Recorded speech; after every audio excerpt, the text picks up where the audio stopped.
Ayan na. So, bibigyan natin sila ng 3 minutes para mag-drawing. Ayan. So, Ayan, ang dami na. ready na ba kayo? Ko-comment ng game, ang dami na nagko-comment. Alam kayo guys, nasaan na yung heart ko? Yes.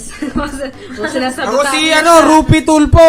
Sabi niya kay Rup, pangit na lang ang drawing ni Rupert. Sino ka? Hi kay Bakit? Mr. Jeff. Ano Hi, sabi ni Mr. Rupert? Sino daw siya? Pakisabi. Kung kay Rupi, React. mag-comment na kayo. Number 1. Dali, comment nyo, number 1. Para kung Ready kayo na ba sa akin. kayo? Dali. Halo-halo naman dyan sa iyong mga fans. Ayan. Team Kimpi. React lang kayo ha. Nanalo tayo kasi laging patalo. Laging patalo. Laging talo. Ayan, ang dami na number 1, Akin yan. Mga fans ko yan. Sa mga nagko-comment ng number 1. Lang kayo. Mga fans ko kayo, bibigyan ko yan ng chocolates. Nag-react sila. Oh. Wala sila. Okay na. Ayun, ang dami kong fans. Ang dami nagkakain ng wala. Sabi ni Mr. Jeff, kung sa vlog kay Kimpi ako, pero pag drawing kay Rupi. Yan. Pero sabi ni Mr. Jeff, hindi ka nagkakamali.